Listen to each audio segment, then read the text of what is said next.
Let those with two shoes sell one and buy a sword, and those with the two trousers should sell one and buy a sword. Because now it is time for revolution, and this revolution is not on streets. This revolution is not about burning cars, but is always in the mind.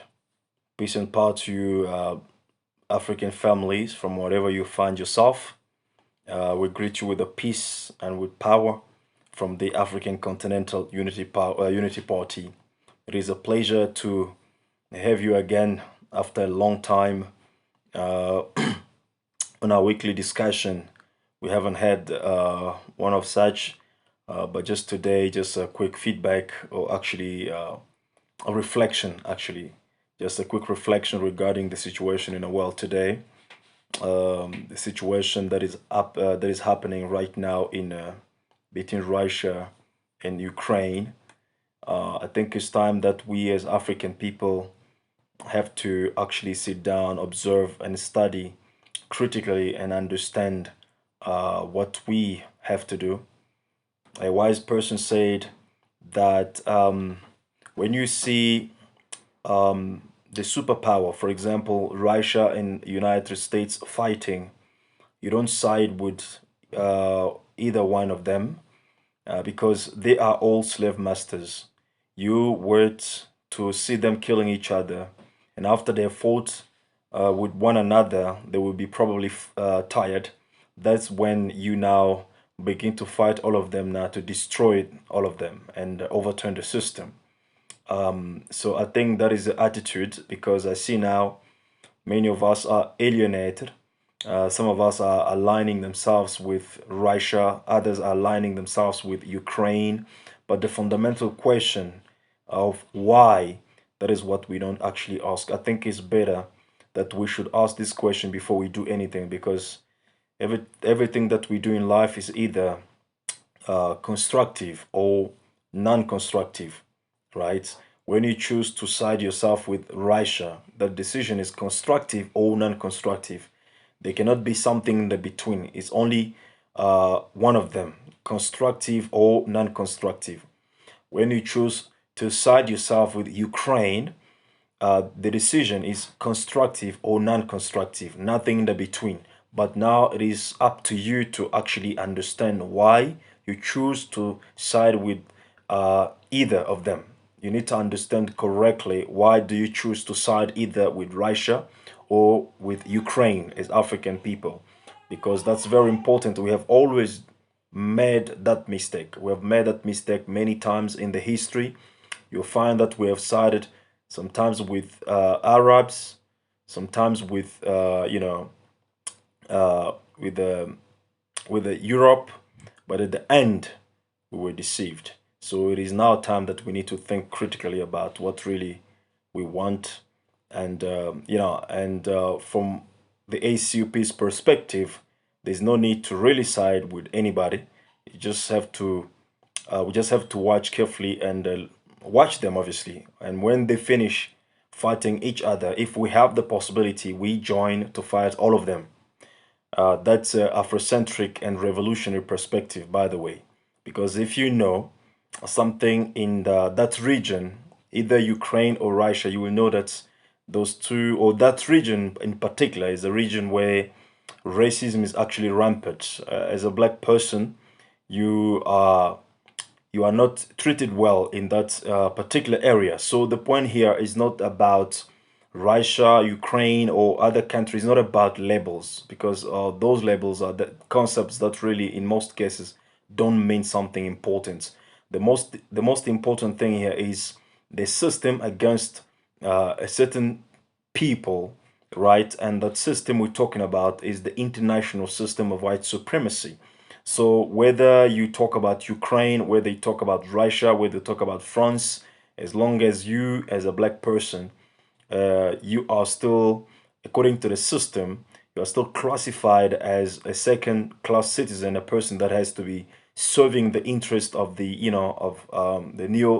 neoliberalist or white capitalist, but not to serve your own interest or to rise economically as a people who are independent. Nevertheless, the most important thing that I believe as us as African people we have to study from this conflict is the notion of power, as we have always advocated for power within the African Continental Unity Party. You see that the power is very important because if Russia didn't have the power by now, it would have been invaded by the NATO and the US and allies, just as it happened in Libya. I'm sure everyone knows this story. There's nothing that I can remind you about. But the most important thing is that in this life, in this world today, if you don't have power, you are a subject of other people. Very much. If you don't have the power to stand by yourself, no matter what kind of allies you have, if you don't have the power to stand by yourself, to obviously to be self-sufficient or self-sustained by yourself before even you engage with alliances with other people, you're going to be always a subject to those people that you want to form alliances with. That's very important. And the reason why Russia is not yet attacked militarily is because it has the power that obviously can shake the world if it has to be unleashed. You see, it is actually interesting to see that they were threatening Russia with military sanction or military reactions. But after Russia has attacked, they are now reacting on the sanction level, no more militarily speaking. It tells you why. It tells you what, simply because Russia has got the power. So, us as African people, the only thing that can obviously help us in this world to rise is the power. And in case you don't know, the situation that is happening in Russia and Ukraine right now is going to be the very same situation that will happen, most likely going to happen between Africa and the rest of the world if we really want to regain our freedom and independence. Because one thing has to be well understood here: freedom cannot be negotiated, freedom cannot be even given, freedom must be fought for. And you must remember that Africa, as we are, we have been put down by forces, by power, through wars and through all kind of situation that you know very well in the past. So you cannot rise from that situation by negotiation, right? If your enemy uses power, military force to keep you down, to subject you to certain conditions where you find yourself today, you don't rise from those conditions by prayer. You don't rise from those conditions by begging. You don't rise from those conditions by negotiating. You rise from those conditions by using the equal power that puts you down. And that is the power we're talking about. Sometimes it can be economic power. Sometimes it can be, intellectual or scientific power, but it must be supported by military power. Because every time that you build a strong economy or build your strong scientific base, but which is not secured by military power, you are building that economy for your enemies. It's just like a person who goes in the market or to the dealership and buy an expensive car without having a proper house and proper garage where he can park the car. And you're gonna come with the car and park it on the streets at night when you're sleeping. The people, the robbers, enemies, and thieves will come and steal the car. And that is the situation that we happen to find ourselves in Africa today. We are rushing too much for economic development, which is good, by the way. We want to develop, our scientific base, which is good, by the way.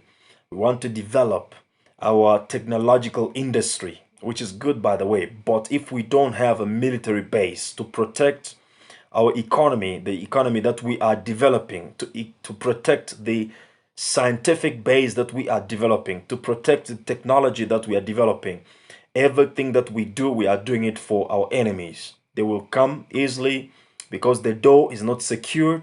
They will come and they will take what we have built and they will take it for themselves. So it is very important for us to understand the notion of power. And when we talk about power in this era we are now, power means one thing, only one thing: violence.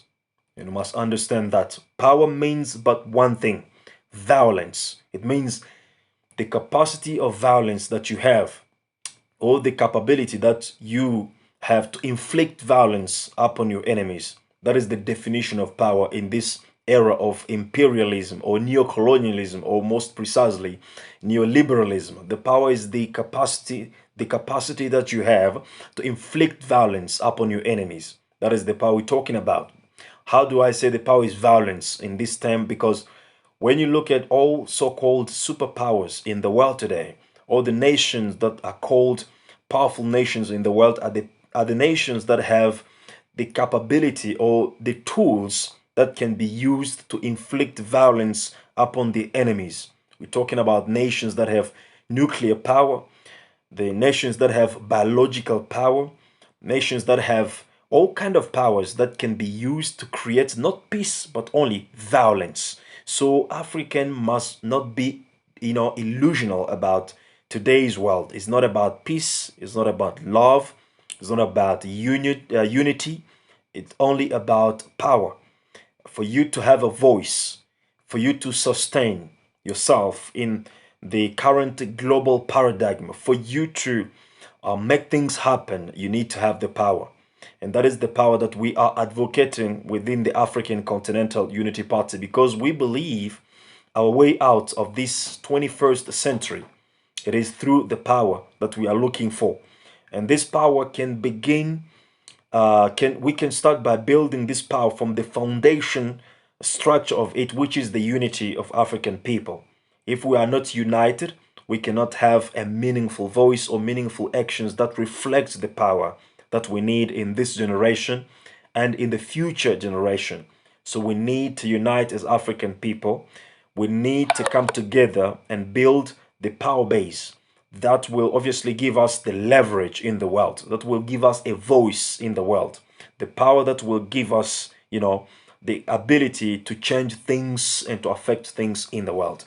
So, if you have ever wondered what is the vision of the ACUP, the African Continental Unity Party, is to create the African global power base. That is the vision that we have, and that power we can create it by the unity, by uniting our little strength, uniting our money, uniting our skills, uniting our number, and most importantly, creating a military or a defense unity in Africa, or a militarily uh, based unity in Africa. That's very important. There's no need for us individually to be involved in national military budgets that is actually taking a good portion of our national annual budget actually, to build the army that is not even sustainable, that is not that is that has not the capacity to stand even against France, Belgium, and all these little European countries. So it's wise for us to begin now shifting the paradigm to build a continental military system to protect ourselves. One of the reasons that we have embarked in this journey of individual military system, the so-called national military system that we are busy trying to perfect, trying to, to strengthen, is because we have created the culture of consumerism as African people, and we have inherited that culture from colonialism and slavery. It means everything the master has, we want to have it as well. Anything the colonizers have, we want to have it as well. So it means we have wanted to cover ourselves with the symbols that we have observed from the master, and we think symbols are synonymous to success and to the development that we want. And that is not the way forward.